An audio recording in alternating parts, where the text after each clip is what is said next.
Claire de Vlemings, coach pour adultes autistes Asperger. Il y a déjà bien longtemps, à mon avis 1 an, une dame m'avait envoyé un commentaire auquel je n'ai jamais répondu et son commentaire était: comment avez-vous fait pour vous sortir de votre burn-out autistique? Et j'avais jamais répondu parce que c'était un peu long à développer, etc.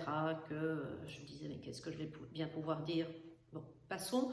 Là maintenant tout à coup, oui, ça y est, je sais ce que je vais pouvoir dire. Alors, comment ai-je fait pour me sortir de mon burn-out autistique? La question est plutôt, me suis-je sortie de mon burn-out autistique? Parce que je ne suis pas vraiment sûre de la réponse. Je ne suis pas vraiment sûre que la réponse soit positive. Dans mon cas, le burn-out autistique a été intimement mêlé avec le cancer du sein que j'ai. Et donc, j'ai eu des traitements pendant plus de 5 ans, là je viens de les terminer. Donc évidemment, tous ces traitements ont continué à me fatiguer, à me causer des problèmes de concentration, etc. Et donc c'est très très difficile pour moi de démêler ce qui est le burn-out autistique, ce qui est dû au cancer et ce qui est tout simplement dû à l'âge. Parce que j'ai quand même 55 ans, donc évidemment il y a certaines choses qui, avec l'âge et la ménopause chez les femmes, vont faire que certaines capacités cognitives, je ne vais pas dire qu'elles vont diminuer, mais elles vont être tout à fait réorganisées.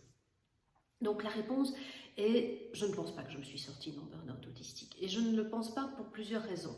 La première, c'est que j'ai toujours d'énormes difficultés à être en relation sociale avec du monde. 1 ou 2 personnes, ça va, je peux gérer. Je peux gérer quelques clients, mais je ne pourrais pas gérer un travail de coach comme le font de nombreuses collègues. J'ai des collègues qui coachent 20, 25, 30 heures par semaine. Moi, c'est pas possible. Je travaille quelques heures par semaine et puis après, j'ai besoin de temps pour me reposer, pour faire d'autres choses. Donc, c'est pas que je suis inactive, je fais des choses. Simplement, il y a des moments où la tête, le cerveau déconnecte. Et donc, voilà, je fais d'autres choses, plus manuelles, je travaille dans mon jardin, je lis un peu, mais je ne suis plus en contact avec les gens aussi souvent qu'avant.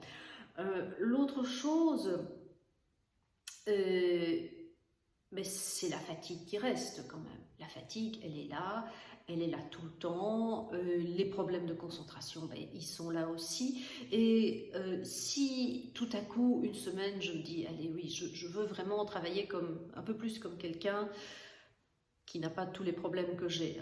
Et je prends 7 ou 8 rendez-vous sur une semaine. Il est clair que la semaine suivante, je ne vais pas en ramer une, je vais être fatiguée. Et donc là, à ce moment-là, je vais commencer à chipoter un peu à gauche, à droite, sans vraiment être productive. Donc, je ne peux pas dire que je me suis sortie de mon burn-out autistique. Comme je vous dis, les relations sociales restent compliquées. Tout ce qui est cognitif reste compliqué quand il y a de trop. Donc, je suis vite submergée. La fatigue reste importante.